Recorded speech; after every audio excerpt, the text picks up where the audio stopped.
এবার শক্তিশালী স্কোয়াড নিয়ে হাজির কোচ কার্লো আনচেলত্তি। ব্রাজিল দলকে বিশ্বের সবথেকে শক্তিশালী দল করতে মাস্টার প্ল্যান তৈরি করেছে কোচ কার্লো আনচেলত্তি। এবারে বিস্তারিত। সাম্প্রতিক সময়ে ক্লাবগুলোতে ব্রাজিল খেলোয়াড়দের পারফরমেন্স ও সেই সাথে কার্লো আনচেলত্তি নতুন করে যোগ দেওয়া, তাতে স্বপ্ন দেখতে শুরু করেছে ব্রাজিল ভক্তরা। আগামী 4 জুন বিশ্বকাপ বাছাই পর্বে ইকুয়েডরের বিপক্ষে মাঠে নামবে ব্রাজিল দল। ইকুয়েডরের বিপক্ষে ব্রাজিল স্কোয়াডে কে কে থাকছেন, এটা নিয়ে শুরু হয়েছে নানা বিশ্লেষণ ও আলোচনা।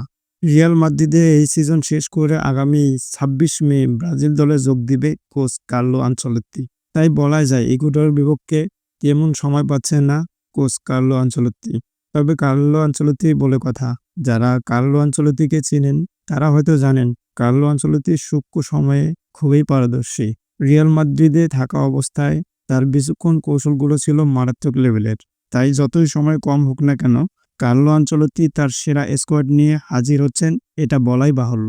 অন্যদিকে ব্রাজিল খেলোয়াড়রা অনেক ফর্মে রয়েছে, এটা আমাদের সবারই জানা। আমরা যদি খেলোয়াড়দের দিকে তাকাই, এই বছরে ব্রাজিল খেলোয়াড়দের পারফরমেন্স সবার উপরে ছিল। দারুণ ছন্দে আছেন সব খেলোয়াড়রা। বিশেষ করে যদি বলি রাফিনহার কথা, এই মৌসুমে কত মাস্টারপিস খেলা খেলেছে রাফিনহা। তার এই মৌসুমের খেলা প্রত্যেকটি ফুটবল ভক্ত উপভোগ করেছে। রাফিনহা বার্সেলোনাকে এই মৌসুমে Spanish super cup, Copa del রে এবং সর্বশেষ লা লিগা জিতিয়েছেন। এই ঘরোয়া ট্রেবল জয়ের পেছনে একমাত্র কারিগর রাফিনহাকে বলা যায়। যারা এ মৌসুমে ইউরোপিয়ান ফুটবল ফলো করেছেন তারা হয়তো দেখেছেন এ মৌসুমে ব্যালন ডি অর জয়ের ক্ষেত্রে রাফিনহা সবার এগিয়ে থাকছেন। তাই রাফিনহা ব্রাজিল দলে আসলে ব্রাজিল দলের জন্য অত্যন্ত শুভকর হবে। আবার যদি আমরা অ্যান্টনির কথা বলি, ইনজুরি থেকে রিয়াল বেটিসে যোগদানের পর একের পর এক চমক দেখিয়েই চলেছেন অ্যান্টনি। অ্যান্টনি ক্যারিয়ারের সেরা ফর্মে রয়েছে, কেননা বেটিসকে ইউরোপা কনফেডারেশন লিগের ফাইনালে নেওয়ার পিছনে একমাত্র কারিগর হচ্ছে এই অ্যান্টনি। অ্যান্টনি রিয়াল বেটিসের হয়ে সর্বশেষ 21 ম্যাচে 13টি গোলে অবদান করেছেন, যার মধ্যে 8টি গোল তার নিজ পায়ে থেকে এবং 5টি অ্যাসিস্ট করেছেন। তাই অ্যান্টনি কার্লো আনচেলত্তির চয়েসে থাকবে, এটা আমরা অনেকেই ধারণা করে রাখছি। এবার যদি আমরা ভিনিসিয়াসের কথা বলি, ভিনিসিয়াস সব সময় ফর্মে থাকে, এটা আমাদের সবারই জানা। তবে এই সিজনে খুব দুর্দান্ত না খেললেও খেলেছেন অ্যাভারেজ টাইপের। তবে বেশ কয়েকটি ম্যাচে দুর্দান্ত পারফরমেন্স চোখে পড়ার মতো ছিল। আবার যদি আমরা ক্যাসিমিরোর কথা বলি, ইনজুরি থেকে ফিরেই দুর্দান্ত পারফরমেন্স দেখিয়েছে ক্যাসিমিরো। ম্যানচেস্টার ইউনাইটেডকে নিয়ে গেছে ইউরোপা লিগের ফাইনালে। আমরা সেমিফাইনালেই ক্যাসিমিরো গোল দেখেছি। এক কথায় দুর্দান্ত ফর্মে ফিরেছে ক্যাসিমিরো। তাই বর্তমান সময়ে ক্যাসিমিরোর মতো ট্যালেন্টফুল একজন ডিফেন্সিভ মিডফিল্ডার ব্রাজিল দলে নাই। ক্যাসিমিরো আবার দলে ফিরবে, এটা আমাদের সবারই চাওয়া। সেই সাথে আমরা যদি কার্লোস আগোস্তোর কথা বলি, কার্লোস আগোস্তো রাইট ব্যাক হিসেবে ইন্টার মিলানের দুর্দান্ত পারফরমেন্স দেখিয়ে চলেছেন। ইন্টার মিলানকে চ্যাম্পিয়ন্স লিগের ফাইনালে নেওয়ার পেছনে কার্লোস আগোস্তোর পারফরমেন্স ছিল দুর্দান্ত।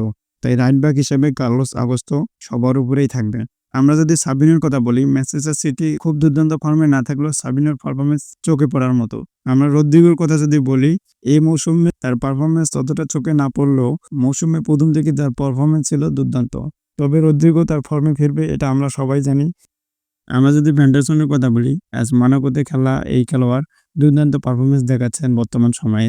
অ্যাজ মোনাকোকে ফ্রেঞ্চ লিগ 1-এ 3 নম্বরে নিয়েছেন এই ভ্যান্ডারসন। তবে রাইট ব্যাক হিসেবে ভ্যান্ডারসন দুর্দান্ত একজন খেলোয়াড়।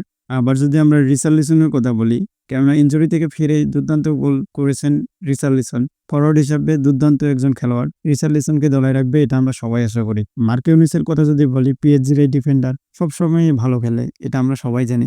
চ্যাম্পিয়ন্স লিগে পিএসজিকে ফাইনালে নেওয়ার পিছনে মার্কিউনিসের পারফরমেন্স ছিল দুর্দান্ত। গুড নিউজ রয়েছে ব্রাজিল দলে, এডার মিলিতাও কিন্তু ব্রাজিল দলে যোগ দিচ্ছেন, কেননা ইনজুরি শেষে বর্তমানে মেডিকেল অ্যাবিলিটিতে রয়েছে। নেইমারের কথা যদি বলি, নেইমারের আপডেট এখন পর্যন্ত জানা যায়নি। তবে খুব সম্ভবত স্কোয়াড ঘোষণা করার সময় তার বিষয়ে সবকিছু জানা যাবে। তবে নেইমার দলে ফিরবে, এটা আমাদের সবারই চাওয়া, কেননা ম্যাচ মেকিং এবং ম্যাচ কন্ট্রোল করার জন্য নেইমারের ভূমিকা সবার উপরে রয়েছে। আটালান্টার অ্যাডারসন ফর্মে রয়েছে, রবার্তো ফিরমিনো ফর্মে রয়েছে এবং সেই সাথে জুলিংটন এবং গ্লুমিরেস নিউক্যাসটেলের দুর্দান্ত পারফরমেন্স করে যাচ্ছেন এই দুজন খেলোয়াড়। সব মিলিয়ে ব্রাজিল দল এবার দুর্দান্ত একটি দল হতে চলেছে, কেননা কোচ কার্লো আনচেলত্তির পারফরমেন্স আমরা রিয়াল মাদ্রিদে দেখেছি। আশা করি ব্রাজিল দলে আসার পর তিনি তার পারফরমেন্স দেখাতে পারবেন। সেই সাথে কেমন হতে চলেছে সম্ভাব্য একাদশ, এটা দেখে নিন। কোচ কার্লো আনচেলত্তি হওয়ায় 4-4-2 পজিশনে খেলানোর সম্ভাবনা অনেক বেশি। তবে সম্ভাব্য একাদশ আপনাদেরকে আমি দেখাচ্ছি। এটাই হতে চলেছে সম্ভাব্য একাদশ।